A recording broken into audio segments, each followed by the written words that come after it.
So now we start with fiscal policy in classical model. Earlier we did the monetary policy in classical model. One thing to remember is that both fiscal and monetary policies impact the demand side.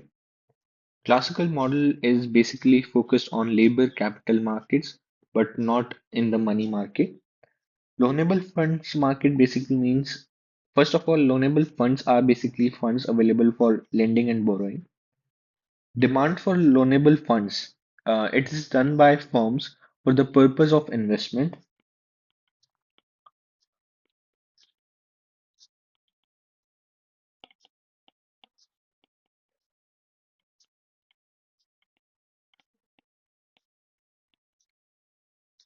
and it is done by government to meet its fiscal deficit.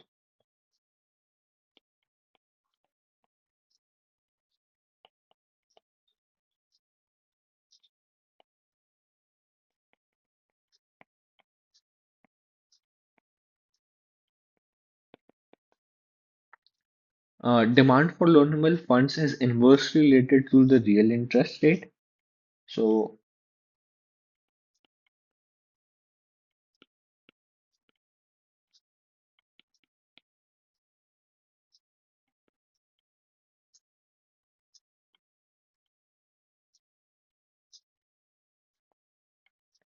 in classical model, VMPK is equals to interest rates. Fall in investment in an economy when R is greater than VMPK and demand for loanable funds is decreasing when rate of interest is increasing because there is fall in investment. Also, government demand to borrow will also fall since it has become costly to borrow, and demand for loanable funds is downward sloping with respect to real interest rate.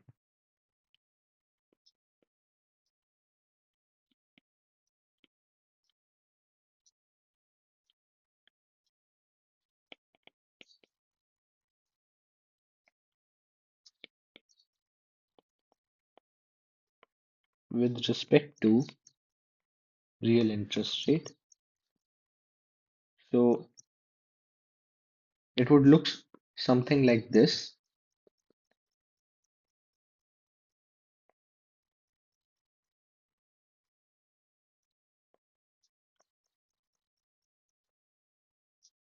Loanable funds on the x-axis and real interest rate on the y-axis. And then we have savings of households as supply side.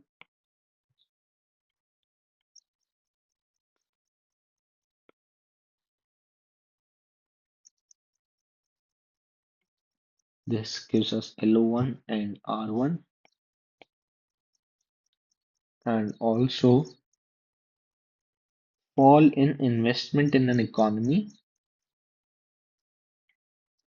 when R is greater than VMPK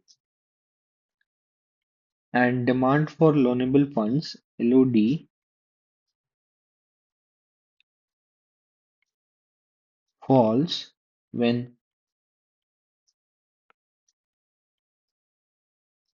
R is increasing because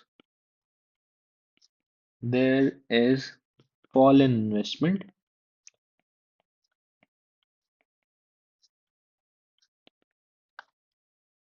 Also, government demand to borrow will also fall since it's become costly to borrow. Supply side of loanable funds is upward sloping because classical economists assumed that substitution effect of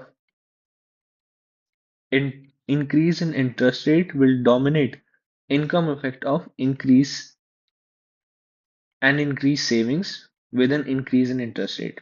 So let me just state it clearly. So supply sides of loanable funds market is upward sloping because classical economists assume that substitution effect of increase in interest rate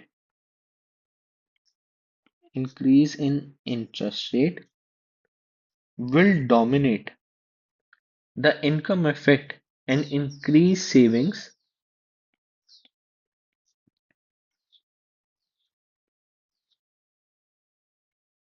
with an increase in interest rate. Substitution effect will force consumer to save more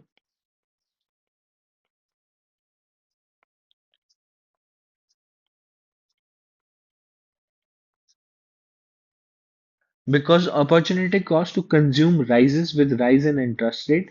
But income effect says since I is rising, you can save less today to have same level of consumption and you can increase your consumption today.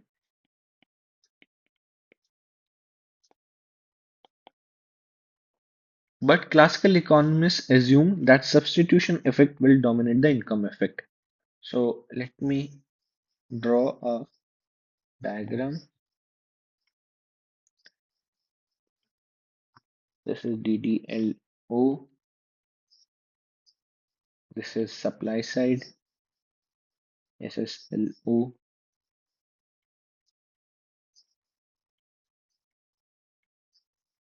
loanable funds, real interest rate,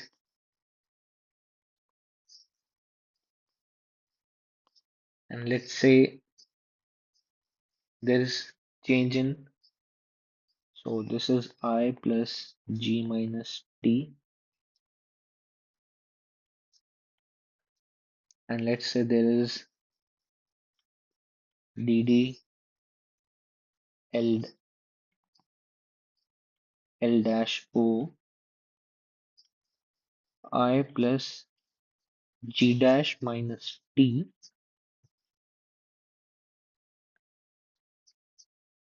So now looking at what will happen. So initially this was the interest rate R1 and this was the loanable equilibrium LO1. Now this increase and shift to the right side of demand side of loanable funds. There will be movement from this side and there will be movement. So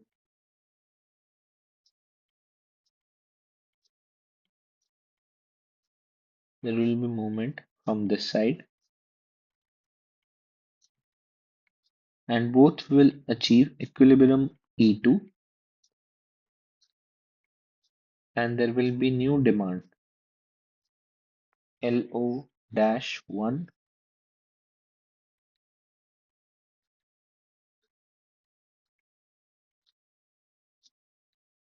So let us see the equations now.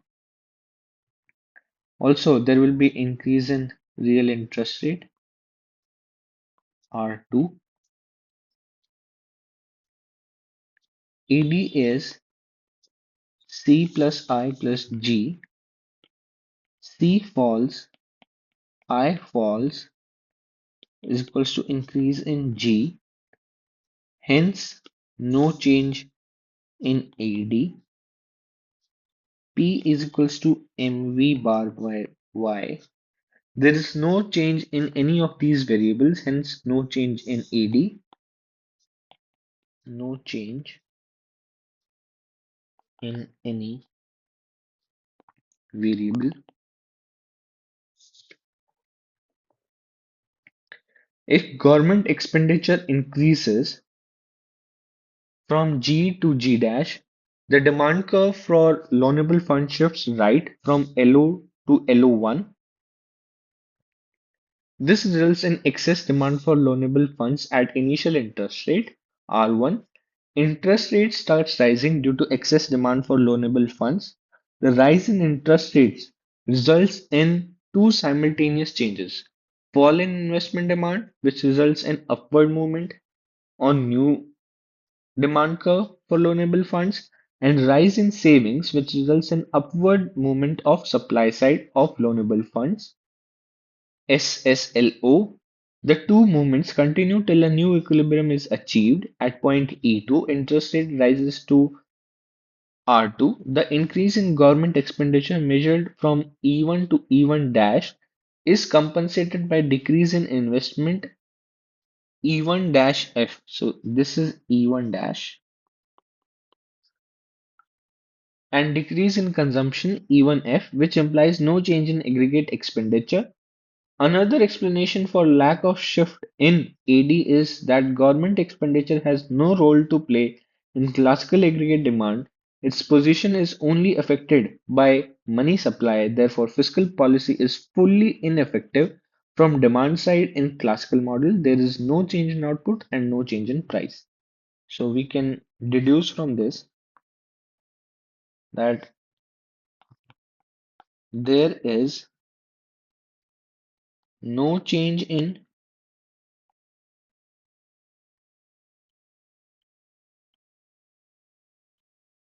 output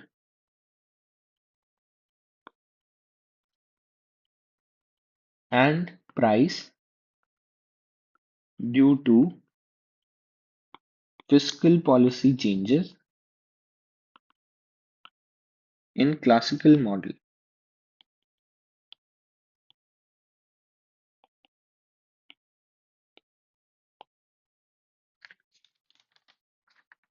If money supply increases, then price will rise and no change in output.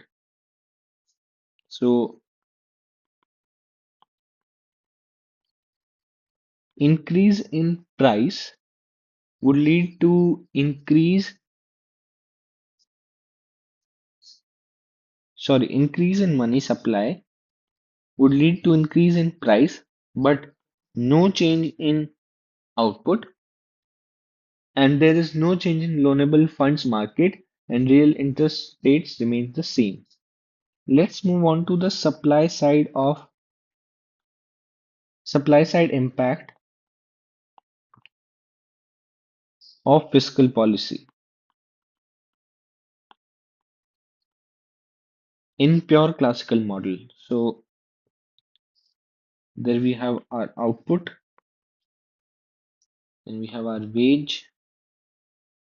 This is labor demand, PX into MPL, and this is LSP, L2SP dash E1 to E2, W1 to W2, L1 to L2.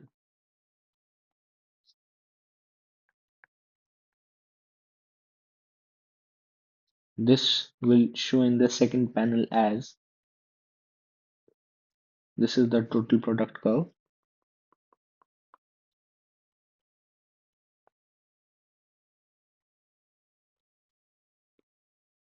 Here there should be labor, and then we just do this y1 y2 increase in y, increase in labor e1 e2. Now this can be seen in the third panel of aggregate supply curve, y1 and y2. This is AD, this is AS1, AS2, this was E1, this is E2, this is P1, and this is P2. So fall in price, increase in output. This is all that happens. If government reduces tax on wage of the labor,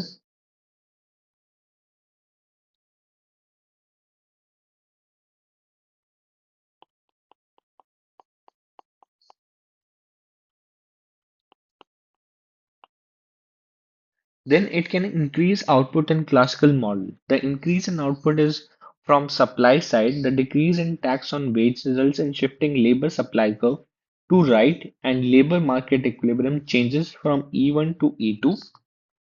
As we can see, nominal wage falls, but wage after tax must increase to create this behavior. Among workers, employment increased from L1 to L2 in equilibrium. This results in increasing output as shown in second panel from Y1 to Y2. Aggregate supply curve shifts to the right from AS1 to AS2, which leads to higher output in the market as workers respond to tax cut their wage by increasing labor supply. Now let's move to Keynesian economics. Just a slight introduction, and we'll do in depth in the next one. So, Keynesian economics. First of all, it says that government has a role. Second, deflationary gap.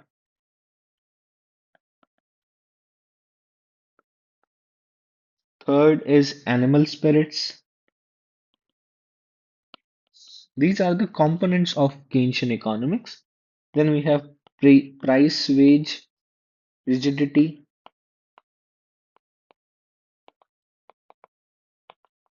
Then we have money illusion.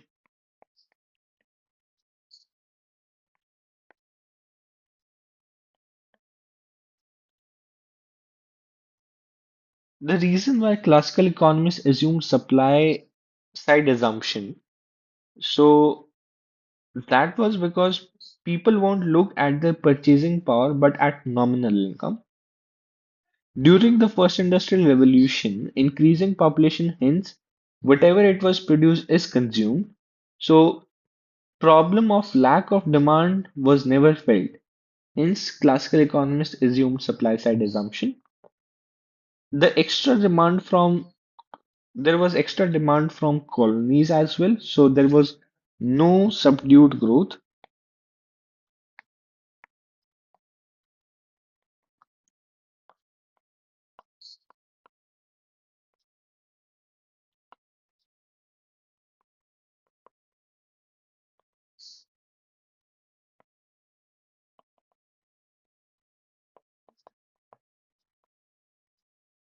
Now, let's move on to the assumptions of Keynesian economics.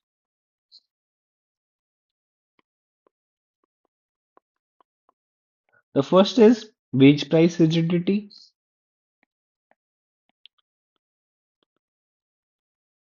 It simply says that according to Keynes, workers do not reduce their money wage after a point as they suffer from money illusion.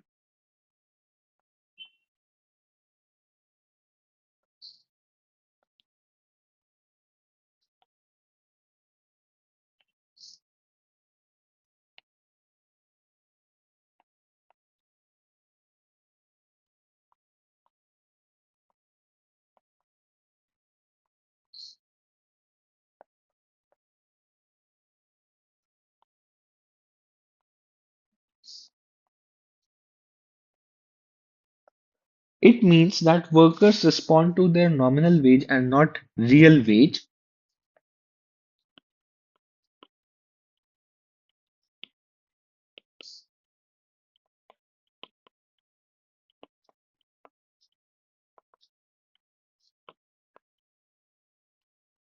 Even if real wage remains same, in case of decrease in price when nominal wage falls, still workers resist it. This leads to wage price rigidity. There is no change in wages and price in the market. This resulted in reduction of horizontal aggregate supply curve in Keynesian theory. Second is investment is autonomous. That is, it is not affected by variable like output or interest rate. Part of the model but not affected by variable model. Third is Keynesian psychological law of consumption,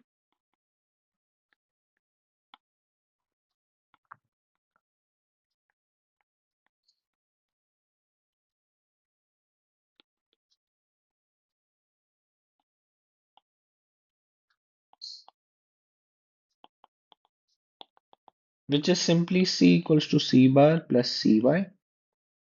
C is the MPC and C bar is the autonomous consumption. Fourth assumption was Demand creates its own supply.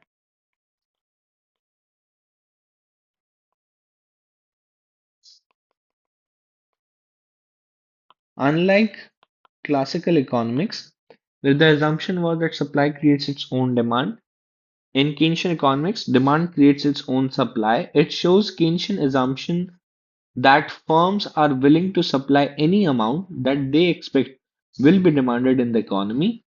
There is Keynesian expected aggregate demand curve.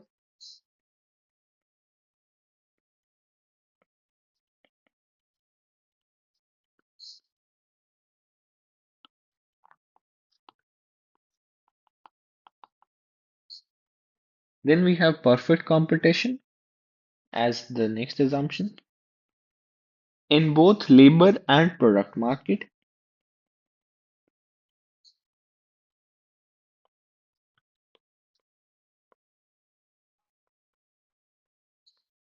Now let's do the derivation of Keynesian aggregate demand and its role in equilibrium. So this is C bar plus Cy.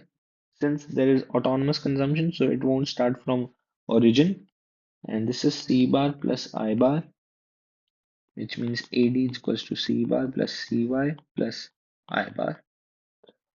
Consumer decides C bar plus Cy, due to which there is difference between ex ante and ex post aggregate demand curve. Now deriving savings function from consumption function in Keynesian model.